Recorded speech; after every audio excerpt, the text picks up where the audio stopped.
Mesdames et messieurs, ravi de vous retrouver. Merci de nous rester fidèles. Nous allons à présent parler actualité internationale avec nos consultants. Je vais commencer par présenter Morgana Sogba-Metonji, consultant en analyse géopolitique, expert en relations internationales. Ravi de vous retrouver pour cette nouvelle saison. C'est un plaisir. Simpara Mahmadou Mfa, spécialiste des questions de gouvernance, de paix et de sécurité en Afrique, avec qui nous sommes en liaison depuis le Maroc. Bonjour. Oui, bonjour, merci pour l'invitation. Voilà, et Hamzat Abdoulaye, consultant en analyse géopolitique. Bonjour. Bonjour et bonjour aux téléspectateurs.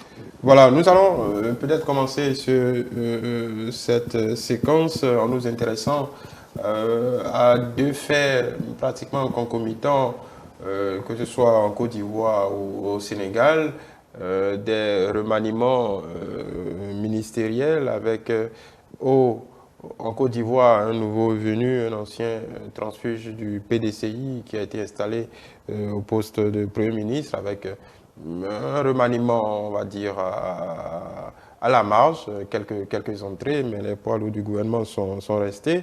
Au Sénégal, reconduction du Premier ministre et candidat annoncé pour la succession de Macky Sall.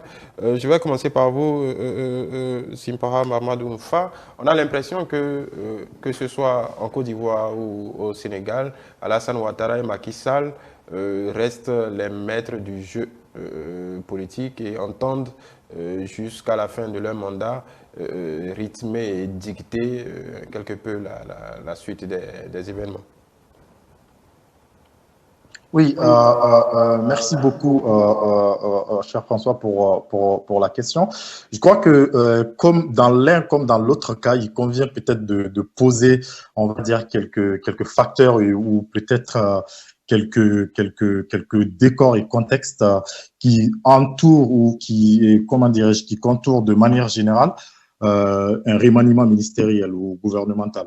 D'abord, il y a en général, dans la plupart des cas, il y a trois raisons pour lesquelles, en général, ou bien plutôt trois facteurs à prendre en compte lorsqu'il est question d'un remaniement ministériel. Et dans l'un comme dans l'autre cas, que ce soit au Sénégal ou, comment dirais-je, en Côte d'Ivoire, je crois que ce sont des éléments qui mériteraient d'être pris en compte. D'abord, le premier, c'est le moment choisi pour le remaniement ministériel, en l'occurrence.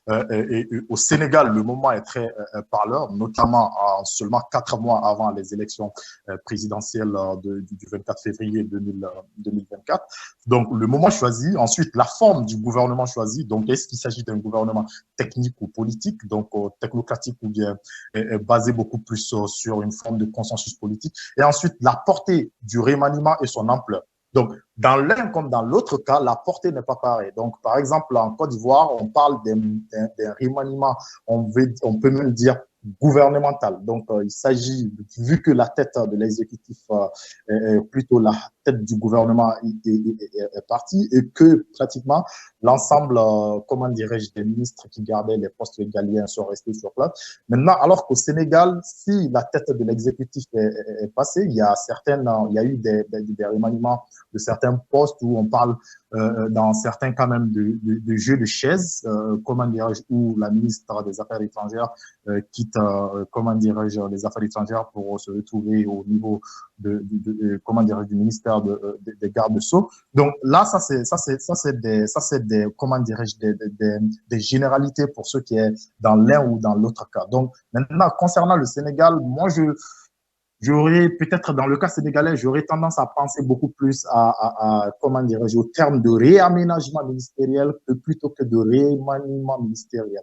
En vrai, il n'y a pas eu de remaniement ministériel. Il y a juste eu un réaménagement, on va dire, avec quelques choses qui ont changé. Et aussi, et surtout, l'objectif est plutôt la mission. Comme le dit d'ailleurs lors du remaniement, on dit qu'il s'agit là d'un gouvernement de combat, un gouvernement de mission qui est, comment dirais-je, chargé de conduire le dauphin du président Macky Sall au pouvoir lors des élections du 24 février, en l'occurrence Amadou Ba, qui est à ce jour aussi la tête de l'exécutif, la tête du gouvernement. Donc, ceci d'une part. Maintenant, d'autre part, il faut aussi, au niveau comment dirais-je, de la Côte d'Ivoire, il faut prendre en compte ce côté. Jusqu'à présent, le président Alassane Dramane Ouattara a été connu, on va dire, pour le résultat formidable économiquement, on a beau dire ce qu'on peut, le résultat formidable, non seulement économiquement, mais aussi en termes de stabilité politique qu'il a pu générer. Mais jusqu'alors, il y a cet aspect,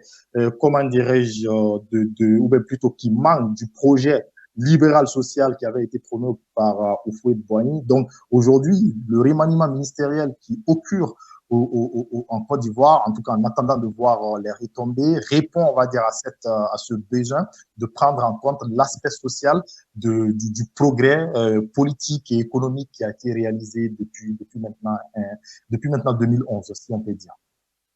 Mangana Soumamentondi, sur cette même question, au Sénégal, Macky Sall a envie peut-être de donner toutes les chances à son dauphin. On parle même de gouvernement de combat, oui, directement positionné pour attaquer l'élection présidentielle à venir de front, alors qu'en Côte d'Ivoire, on a l'impression que, bon, Alassane Ouattara, quoi qu'on dise, est serein par rapport à l'avenir, n'a pas... attend de voir ce qui va se passer et rebat ses cartes pour peut-être comme Simpara Mamadou le dit, donner un autre allant à l'équipe gouvernementale au vu des attentes des populations. Oui, tout ce que vous venez de décrire correspond sous un angle à ce à quoi on assiste. Mais il est important ici de rappeler que nous sommes dans un cadre politique et que le maître mot en politique, c'est la conquête du pouvoir. Donc, que ce soit au Sénégal ou en Côte d'Ivoire, il n'y a aucun des acteurs politiques majeurs qui soit tranquille.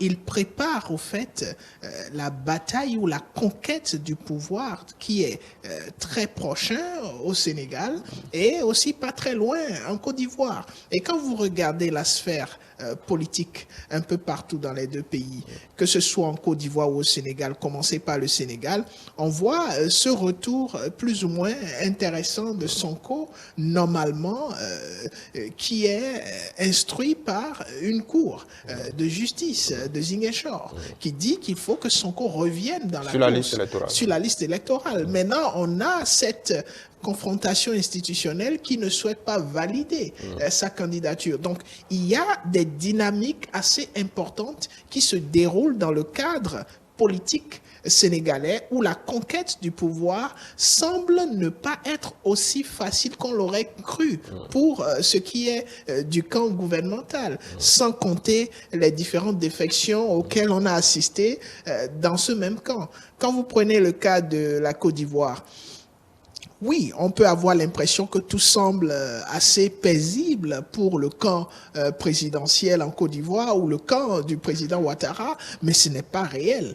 Il est aussi inquiet par rapport aux nouvelles dynamiques. La question d'un nouveau mandat. Est-ce qu'aujourd'hui, le président Ouattara peut dire qu'il n'y aura pas de cas de force majeure aux prochaines élections ?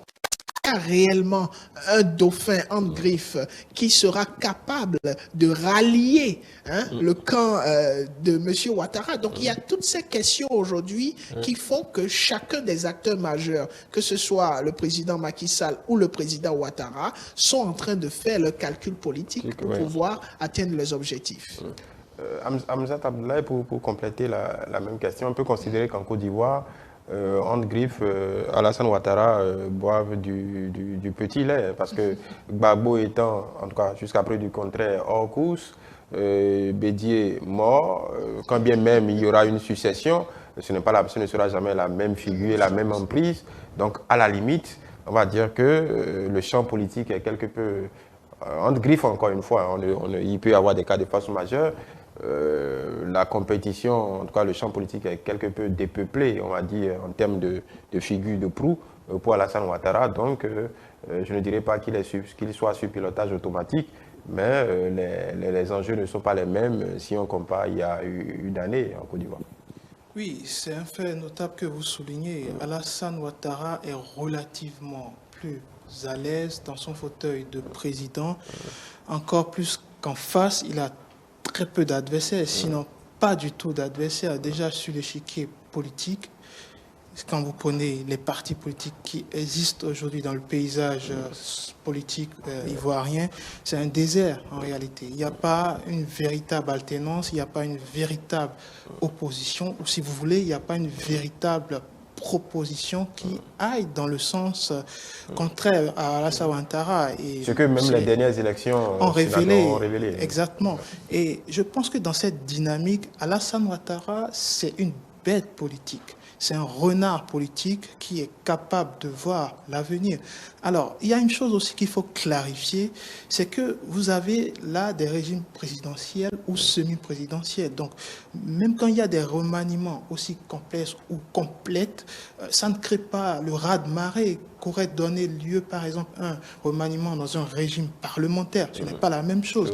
Donc, oui, il y a un remaniement d'ailleurs très important, mais ça n'aura pas pour autant un impact, exactement, ça n'aura pas pour autant un impact sur le parti ou sur l'échiquier politique. Mais ça fait parler, évidemment, dans les médias, ça fait parler et beaucoup y vont de leurs prophéties par rapport aux prochaines élections qui ne sont pas pour demain, de toute façon. Mais ce qu'il faut retenir par rapport à la Côte d'Ivoire... Au Sénégal, c'est pas très loin. Oui, justement, c'est pour ça que je précise que le cas ivoirien est à séparer du cas sénégalais. Dans la simple mesure que le Sénégal ira aux élections en 2024, en février, et que le président, même s'il tient les rênes du pouvoir aujourd'hui, n'a pas pour autant toutes les cartes en main. Et ça s'explique par ce qui s'est passé il y a quelques mois, ça s'explique par le statut aujourd'hui de l'opposant numéro 1, Ousmane Sonko. Et il faut aussi préciser une chose très importante par rapport au cas du Sénégal. Certes, il y a eu remaniement, mais le président maintient aussi les rênes. Pourquoi je le dis? Pour plusieurs facteurs que je peux citer durant le débat. D'abord, premièrement, l'opposition n'a pas réussi à se constituer vraiment en force d'opposition réelle sur le terrain. L'opposition n'a pas réussi à trouver une stratégie pour élire ou du moins désigner un leader. Rendez-vous compte, nous sommes à quelques mois des élections, il n'y a pas une figure unique qui sorte du jeu de l'opposition pour quand même faire face au pouvoir en face. Donc ça, c'est un problème complexe qui pourrait, bien entendu, aller à l'avantage de Macky Sall. Et je finis là-dessus en disant, oui, il y a des remaniements, mais il faut retenir une chose, comme le dit une locution latine, sit por ratione voluntas. Ma volonté est ma raison, et surtout encore plus dans un régime présidentiel où les chefs d'État ont toutes les cartes à main pour faire passer leur volonté avant tout. Voilà, Simpa Mamadou, je reviens vers vous. Comme je le disais à l'instant, à l'endroit de Hamzat Abdoulaye, on a quand même l'impression qu'en Côte d'Ivoire, Alassane Ouattara soit dans une position un peu plus confortable. Je reprends le tableau. Monsieur Gbagbo n'étant plus vraisemblablement une menace, Bédié étant parti, les jeunes loups, on va dire Blé Goudé, consorts qui se cherchent encore, ayant réussi à phagocyter quelque peu un cadre comme un politique comme Afine Guessan. Donc on a quand même l'impression que Alassane Ouattara a réglé pratiquement tous ses problèmes.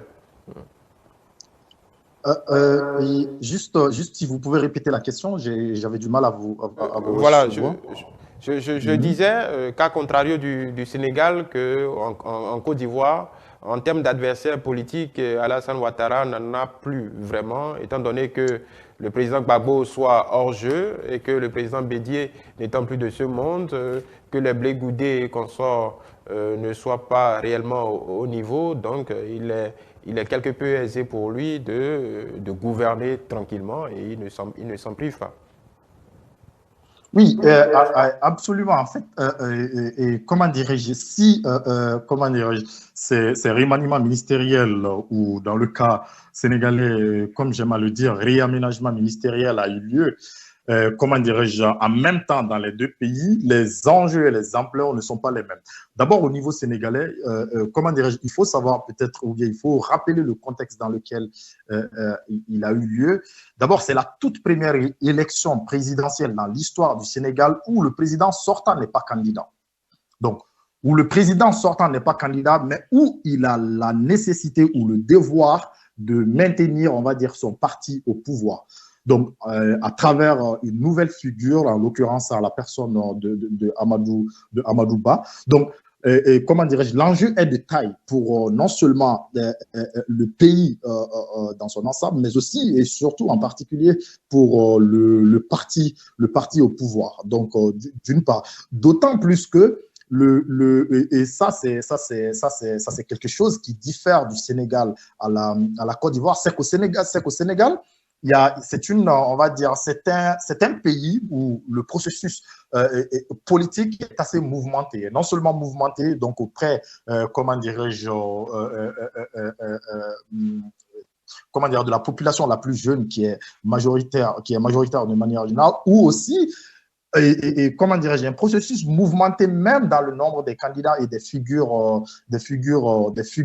qui s'opposent, on va dire, au dauphin de l'actuel président. Peut-être la tâche aurait été, contrairement plutôt à la Côte d'Ivoire, la tâche aurait été plus, comment dirais-je, aisée pour le président Macky Sall s'il présentait, on va dire, s'il se présentait en la personne même, voilà, avec un bilan, avec, comment dirais-je, tout ce qui a été fait. Maintenant, ça, c'est d'une part au niveau du Sénégal. Maintenant, d'autre part, et actuellement, tout le défi pour le président Alassane Dramane Ouattara n'est pas tant de rester ou de maintenir son parti au pouvoir qu'on va dire d'apporter un changement au sein du parti. C'est un parti RHDP et DPS, c'est un parti aujourd'hui, RHDP plutôt, c'est un parti aujourd'hui qui a de la difficulté à se réinventer. Et d'ailleurs, c'est ce qui avait justifié, comment dirais-je, la décision d'Alassane Dramane Ouattara de briguer un 3e mandat à la magistrature suprême. C'était la raison avancée, la stabilité politique aujourd'hui, jusqu'à preuve du contraire, alors que les élections présidentielles, c'est dans pratiquement 2 ans, donc en 2025.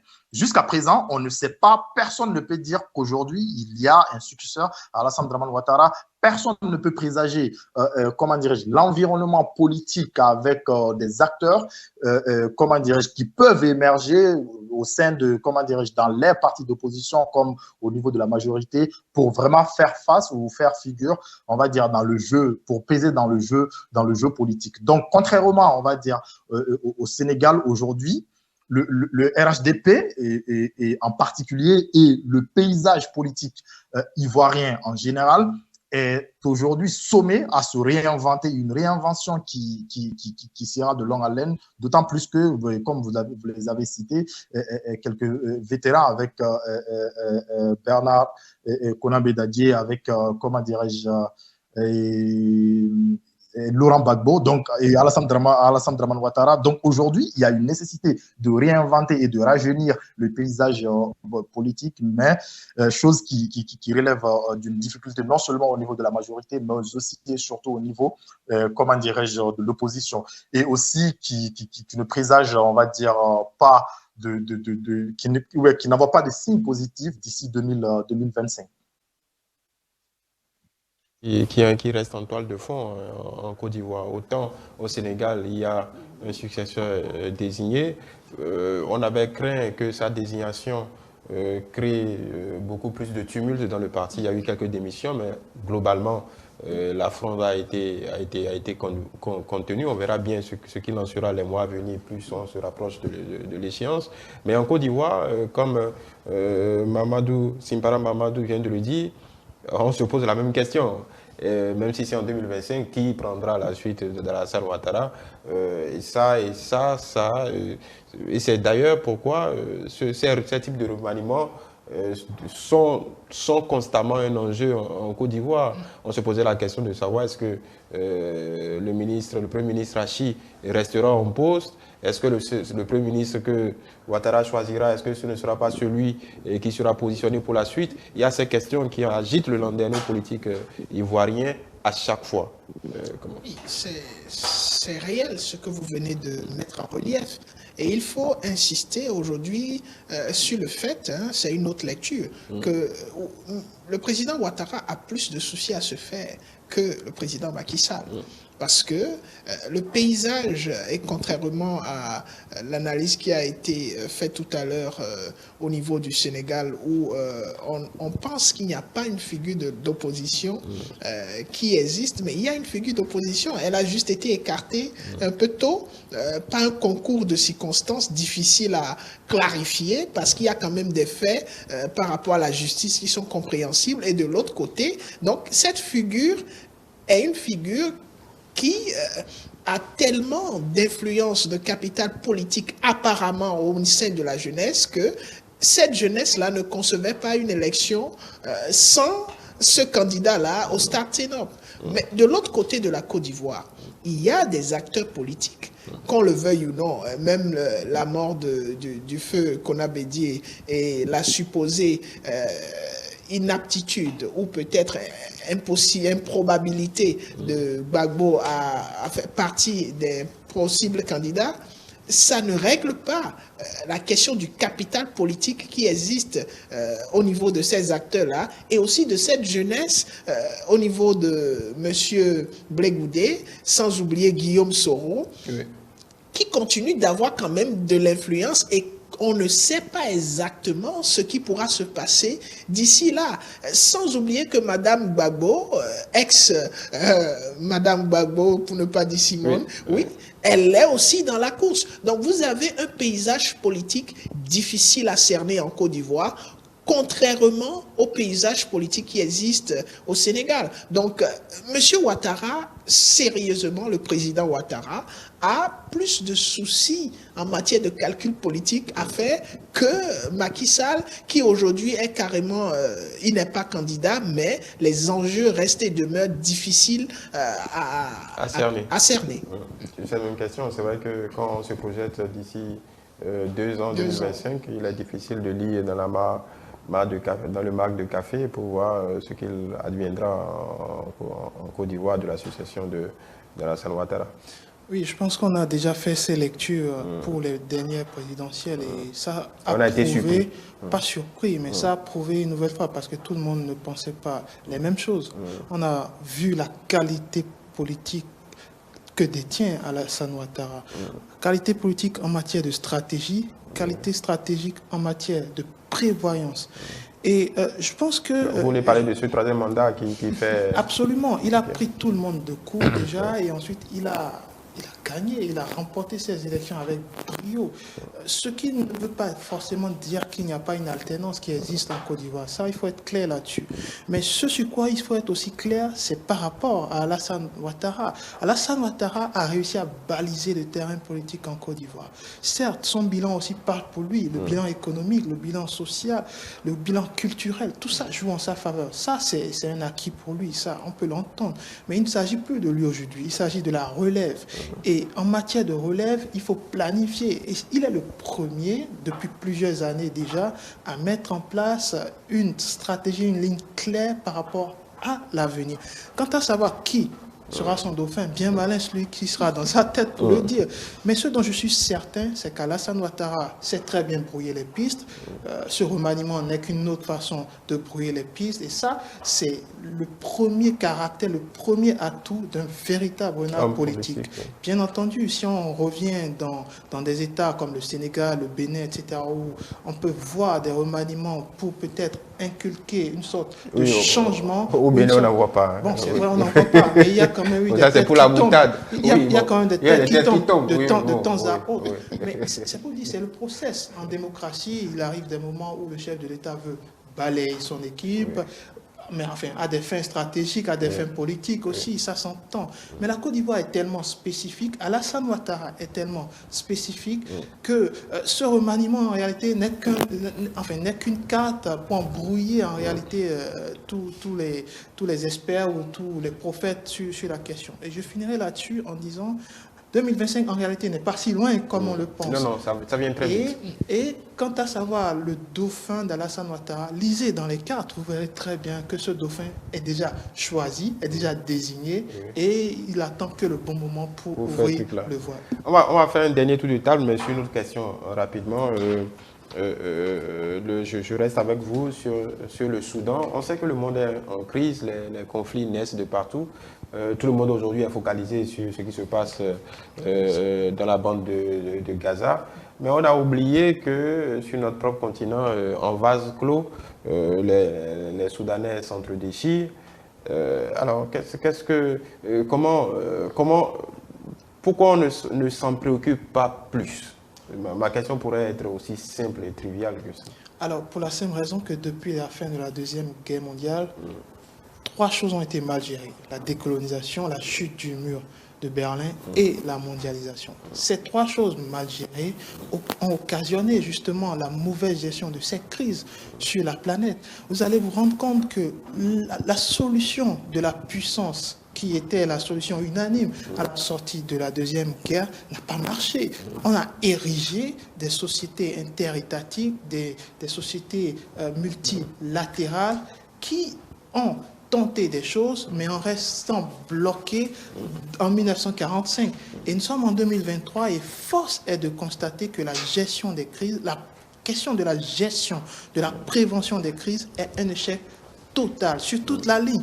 Il y a plus de conflits qu'il n'y en a jamais eu et plus on s'y attarde et moins il y a de solutions. Pour revenir sur le conflit au Soudan, ça dénote par ailleurs la chute de l'ONU ou l'échec de l'ONU et des puissances autour qui auraient quand même pu trouver un début de solution, qui aurait quand même pu voir le danger venir et trouver de véritables solutions.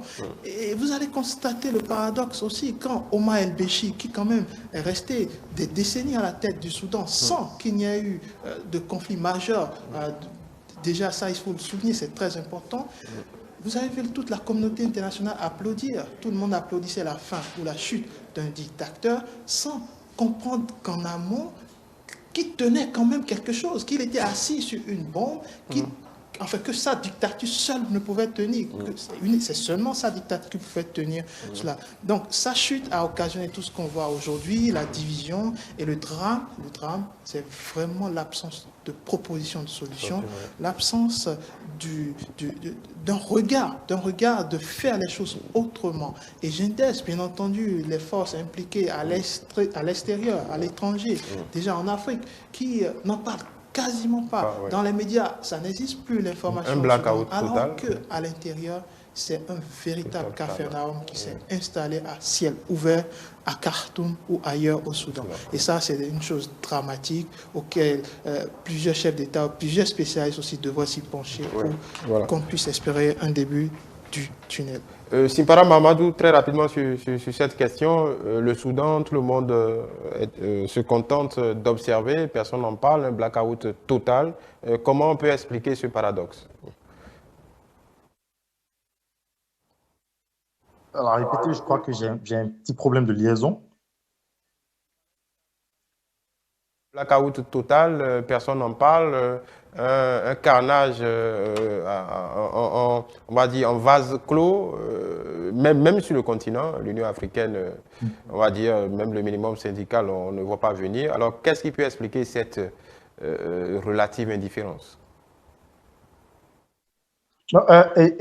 Exactement, il y a pas, je crois qu'il n'y avait pas de terme assez précis, comment dirais-je, pour vraiment, comment dirais-je, qualifier la situation ou ce qui se passe particulièrement au Soudan actuellement que de, comment dirais-je, un blackout.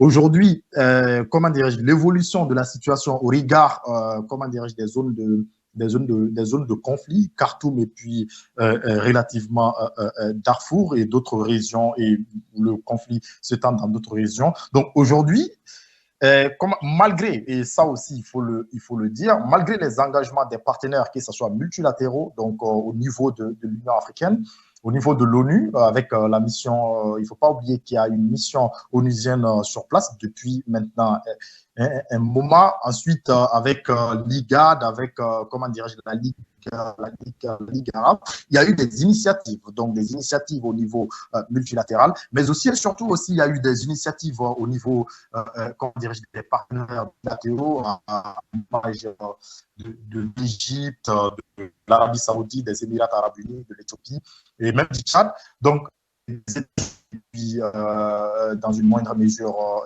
comment dirais-je, d'autres partenaires occidentaux. Donc, il y a eu des initiatives, mais sauf que aujourd'hui, le conflit s'est inscrit dans une, comment dirais-je, dans une forme de vase clos où les deux, comment dirais-je, les deux généraux, en l'occurrence Abdel Fattah al-Burhan et puis et le général Hemeti, où les deux, comment dirais-je, soit d'une part ou d'une autre, ou dans un cas ou dans un autre, rejettent peut-être, comment dirais-je, la médiation proposée, soit par les partenaires multilatéraux, mais aussi par bilatéraux.